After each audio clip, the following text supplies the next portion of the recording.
Hi, my name is Terri Elton, and this session is going to talk about how we forecast for the future, something that most of us haven't learned, whether it's in seminary or in other trainings in ministry. And I want us to think about what are some tools and some theories that can help us think about that, about how does the structural of your congregation or nonprofit, the way that you organize your work, hinder or accelerate the accomplishment that you want to do to make an impact? And how does this organizational structure, what does that have to do with the shift that we're experiencing in our world from a binary, insular, linear world to a plural, multidimensional, disorderly, and open world? This is what's happening around us. And many of our organizational structures were not designed to do their work within such an environment. Well, not quite everything is connected with that. The relationship between structure, how we make meaning, how communities are transformed, and how we make an impact, all has something to do with this plural world that we live in. Most congregations or religious nonprofits were rooted in the past, so they have a really hard time looking for the future. Here's just a couple reasons for that. We have theological, historical, and denominational legacies. This is part of our richness, and it's something that we don't take lightly and we don't throw out. But because of that, it's many of our bends, if you will, are backwards, are not only a little bit backwards, but decades and centuries backwards in how we kind of orient our work.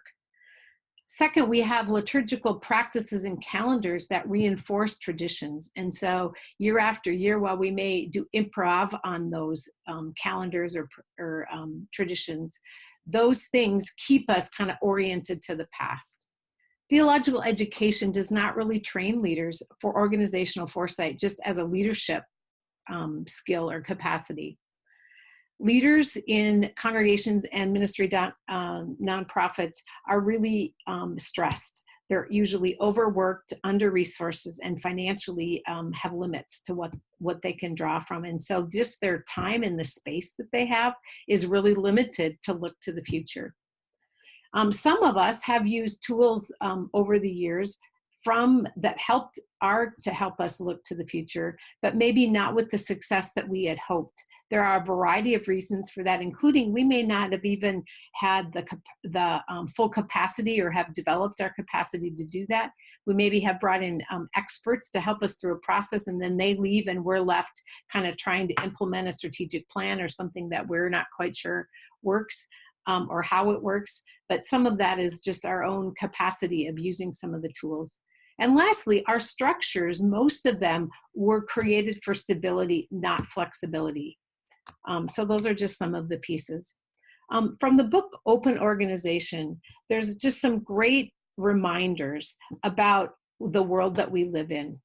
As the World Wide Web totally changes the kind of sense of who we are as a culture, as a community, as a global connected world, the architect of the web is an end-to-end rather than center-to-end architecture. That's what makes it adaptable, captivating, and a platform for innovation. So the sense that things can go anywhere within it rather than just from the center out is a big difference in architecture. Bureaucracy was invented for a whole different purpose. It was invented to maximize control, coordination, and consistency. So kind of that quality control from one to another, the sense that the right people had the information that was needed and other people didn't have it, limited where that information went. These are all things that were essential when we were valuing reliability and efficiency. But they are not hallmarks of online communities and open innovation project, which is really what the web or the evolving open culture is asking for. Many companies are trying to add kind of open, innovative structures on top of what already exists. And I would say that's already also true for the church. They say in open organization, many companies have layered social technologies on top of their traditional trusted management practices. and most are disappointed in the results. To really use the power that is here in this open culture is to develop an ethos of openness, not just a set of practices that get layered on. So one of the things that's really crucial for right now is that in our society, we need to be not only oriented to the past and bring some traditions, but we need to have a better sense of what's coming our way. And what's coming our way is not predictable in the same kind of way as it was before. So strategic planning, as we know it, has its limitations, especially in our environment today that's so disruptive and is so complex in what's happening. So strategic planning, as we've known it, doesn't work in this environment. Organizational forethought, however, as a whole is really important. And strategic planning is just one aspect of organizational foresight. Defining and understanding the challenges that we face and the complexity of them is as important as ever, and in fact needs our time and attention. It's not something we can just do on the side. It needs to actually be part of our ongoing work.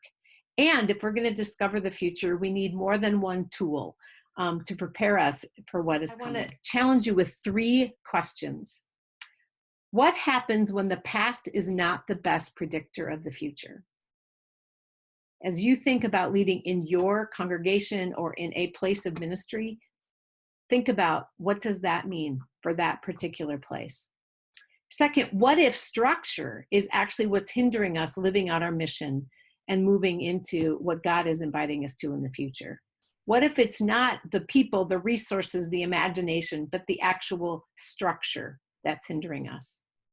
And third, what tools might be helpful as we think about reading in this disruptive time, this time when it's unpredictable, complex, volatile, and ambiguous?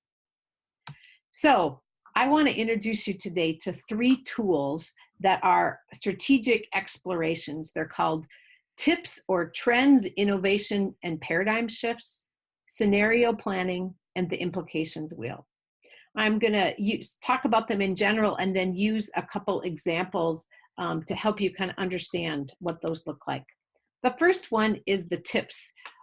This approach is to say what's happening around us, not just in our immediate context, not only what does it mean by who's our neighbors that are moving in, but as we look at society as a whole and even the nation or the globe as a whole, what are trends going on, both pretty wide, pretty mega, and how are those impacting us kind of in general. So I'm going to use this one. This is one tool that has 6 areas. It looks at demographics, technology, cultural shifts, spirituality, education, and economics. And if I was to use this in a congregation or a nonprofit, I would gather a team of people specifically set to do this on behalf. I wouldn't add it on to one other group of tasks that already exist. I would gather a group of people on behalf of the organization to do this work. But then they would go and do this work and come back and ask questions. They'd report in, and then they would look at what does then this mean for our congregation or our ministry as we move forward. Now I'm going to just highlight a couple that I have just kind of added to give you a sense of what those might be. Demographics, we are an aging country. We are aging, if you look at all kinds of research, they show over the next decades how we are living longer, and how what used to be a pyramid where there'd be fewer people on the top and more people, young people, is more now looking like a cylinder where there are equal numbers of each of the decades. That population trend is changing dramatically the kinds of ministries that we'd be involved in. That's one example. But also increased ethnic diversity in our country, in different parts of our country, in different pockets. So what does that look like for the ministry areas that you're serving? In technology, artificial intelligence or smart computers, the way that computers can think and process information more quickly than we are. On the one hand, that might feel really far away, but I know people in my rural area that are saying, what does that mean for farming? What does that mean for milking our cows, what does that mean for all kinds of things that used to be manual, that we used to have people doing that, right? Communication as a whole has become diversified and decentralized. We know that in trying to communicate, trying to push information out from a congregation, there's not one platform we can use anymore to make that happen. But there are other things around that technology shift that's kind of taking place. And what are people in those fields learning and studying that maybe would help us think about that? Cultural shifts, immigration patterns are changing not only our demographics, but they're also changing our neighborhoods, the values of our communities, the languages spoken in our schools. There's all kinds of pieces about what that means for welcoming people with different gifts and cultures.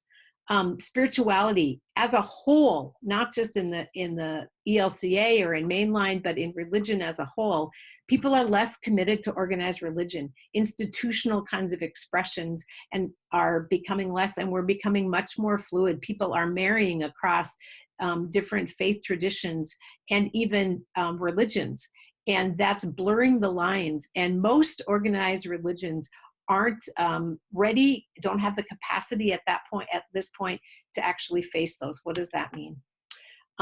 Education has become more problem-based learning in the sense of people want to learn in real time. Our problems in the world are complex, and so more and more people, like robotics competitions, are being put around where they're solving real problems in the world by using robotics as even extracurricular kinds of sport, or in the process of a course or something like that. And online learning clearly is coming to be, and it's not just online learning for degree programs or for organized schools. It's, if I want to learn something, where's a community, where's a resource? And finally, economics. E-commerce is totally changing storefronts. It's changing where money is flowing. There's all kinds of pieces that come with that. That's a whole piece of what does that mean for us as we think about ministry. Now, these are obviously way oversimplified, but just looking at those, what would it look like to start brainstorming and imagining ministry in a particular context by looking at something like this? So, trends, innovation, and paradigm shifts. This TIPS is one tool that could be used to kind of think to the future and imagine. Second, scenario planning. Scenario planning, while we do not know exactly from the past to the future what is coming, we can say here's some different possibilities of what is going on. And we can actually cultivate a couple different types of scenario. Now, one of the great ways to think about scenario planning or to get started is to put two different aspects of things in conversation. So two dimensions of an issue. For example, academic learning versus hands-on learning. On a continuum of saying some are more academic, meaning more kind of rigorous in the classroom, theoretical, and some are more hands-on, this sense of practical, pragmatic, learn as you go kind of thing. And then there's everything kind of in between. That's one axis, right?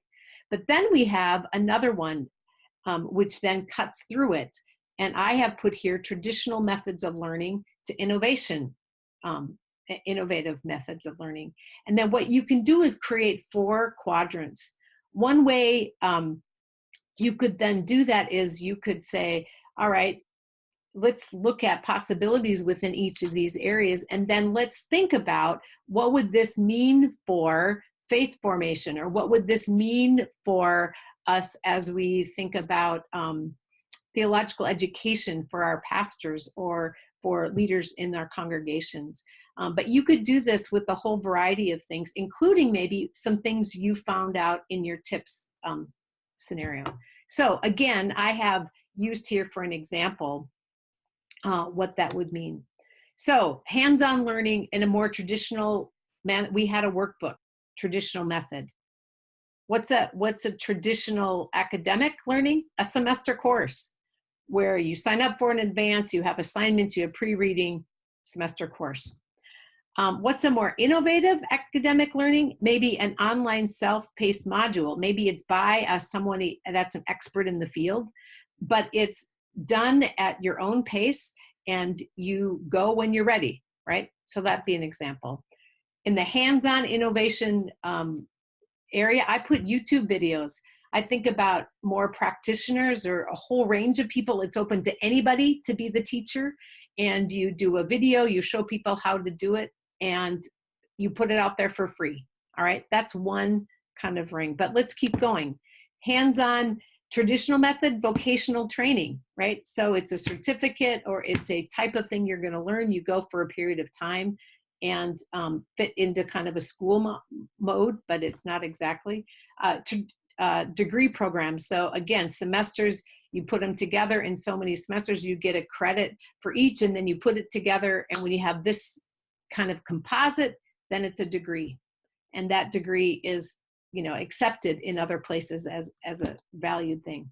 A more innovative approach might be open source university courses. Let's say an innovative approach was, in this scenario, you paid a membership fee for an annual membership fee, and you had open access to every course that was available. Again, led by an expert in the field. It would kind of have similar pieces to an academic learning, but it would be in a more innovative way.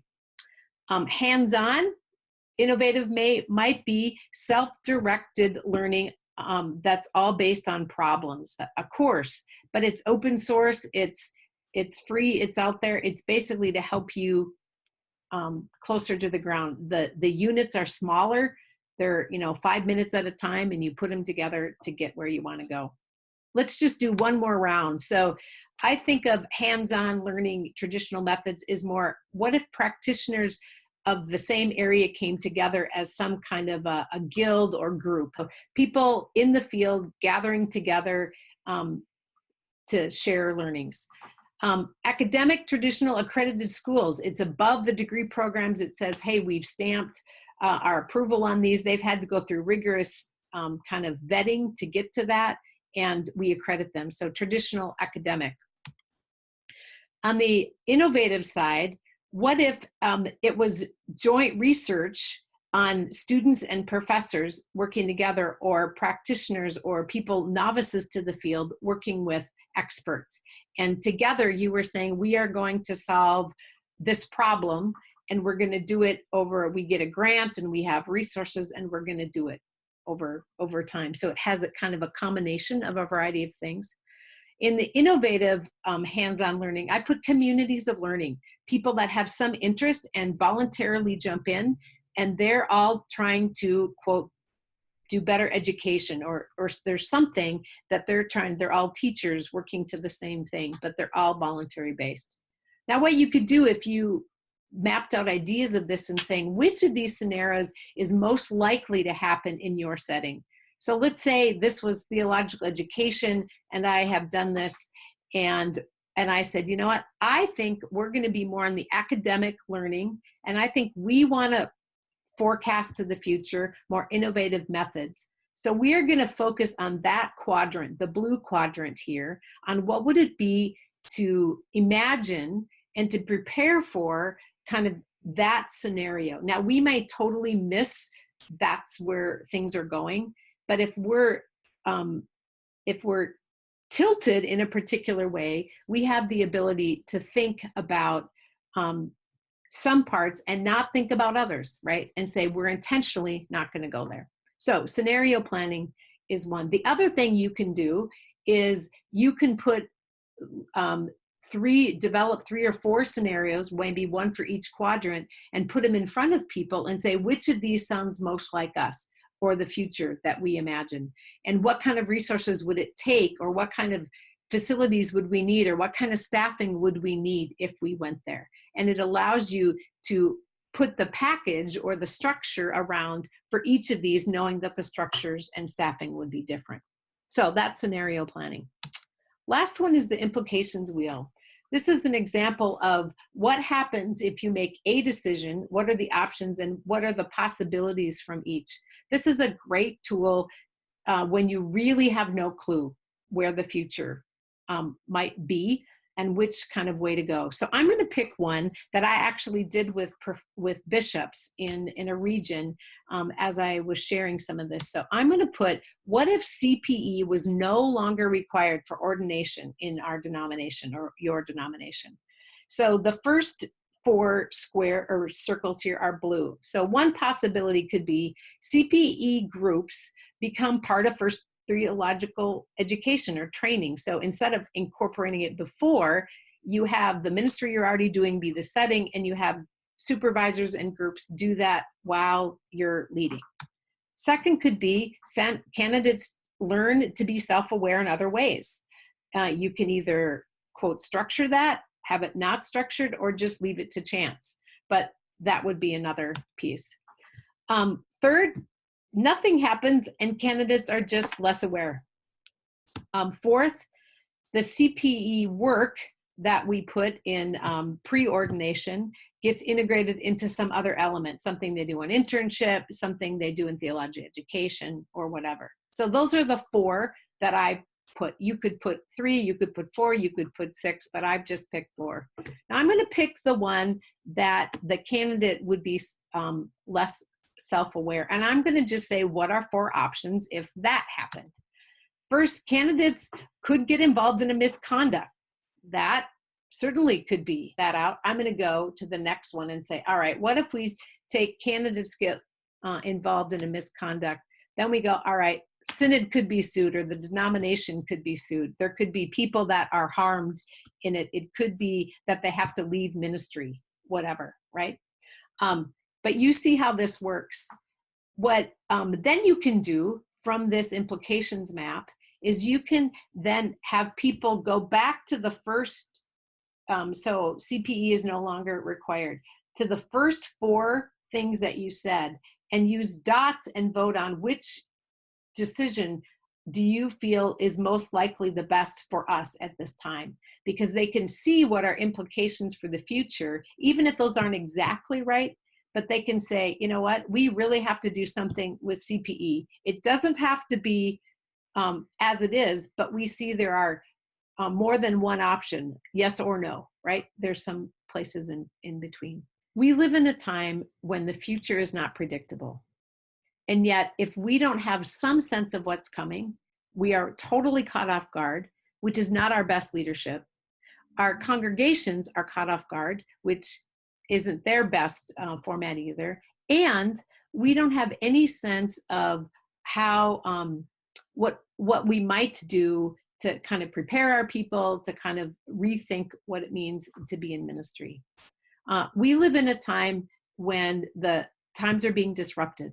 And so the ability to orient ourselves to the future is a really important capacity that I think is something all ministry leaders need. But specifically, I think when we think about innovation and about helping congregations reimagine a future that doesn't look like the past.